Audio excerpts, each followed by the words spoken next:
kiss in the living room. That's a hella way to end the night. A hella way to end the night. We did drugs in the bedroom. That's a hella way to end the night. A hella way to end the night. But she caught me fucking in the bathroom. Rubbers all over the bathroom. That's a hella way to end the night. Tonight.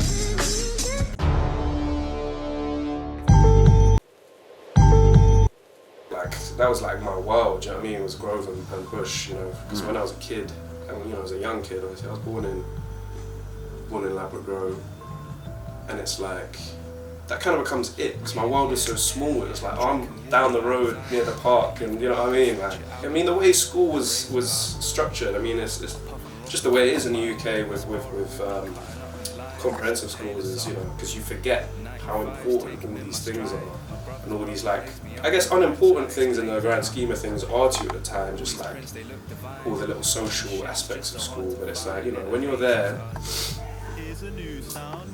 once you're kind of divided into these like sects, like without, you know, having a prior relationship to someone who's in a different like set in school, it wasn't like obvious that you should just then go and make friends with a different person. I don't know, like I didn't enjoy the sixth form. Like the sixth form was really quite bad.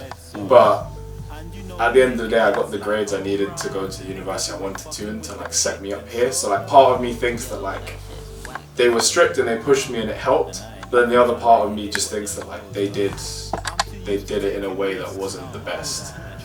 I responded to it in a decent way, but I have other friends who didn't respond to it in a decent way. So like, for example, the skating was like a release from like how bad school would be in the week. Like we would do that, and then on the weekends we'd go and skateboard, and like we would have a drink or we would have a smoke and whatever. And that was almost to like get away and forget about the school stuff. And then in sixth form, it was a similar sort of thing where like we would again just skate, but then we would probably drink or smoke more to like forget about school. Like the perception that a lot of people had at work when they first met me was like, oh, he's from West London, he's going to be snobby, he's going to be uptight and whatever, and then after you get to know them they realise that it's not like that. But there is that perception, and I think different areas in London have those perceptions just because of like the way they are and the way that like the people are that live there.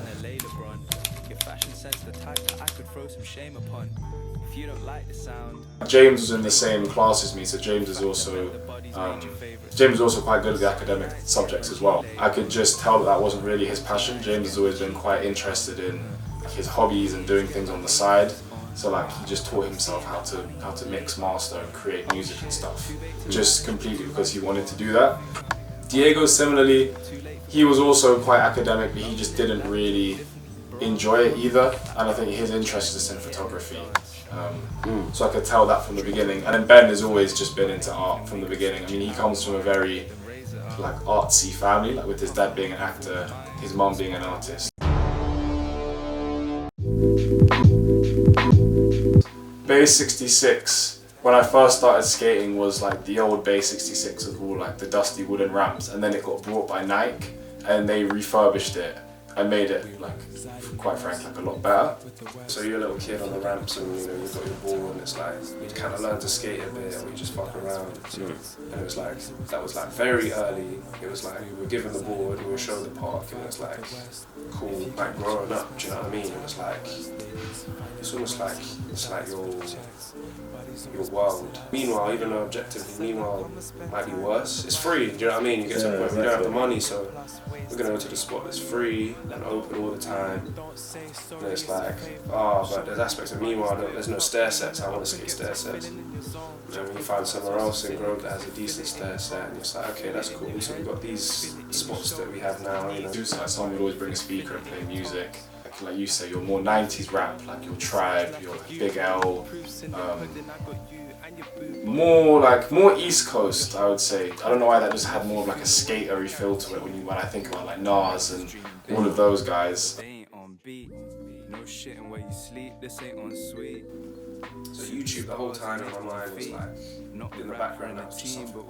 This is just like blowing my mind. Like I love, I was really into just everything about old school YouTube. I was like, this is amazing stuff. Like Salad Fingers and like the Smosh and William Johnson and like them kind of videos. And then as you grow up, you start to like access the more interesting sides of YouTube. I mean, it's like it's kind of everything. So you just pick and choose what you're into at the time. I'm doing more than that. I'm getting bags on bags, but this ain't from your It's short raps, it's where from my own hands.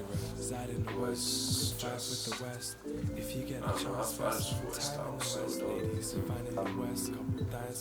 Grant Taylor was cool, Ben was really on Grant Taylor's shit. And he was one of them where it's like his parts were just cold. T-Funk was cool. Just cause like, I was just like a little kid.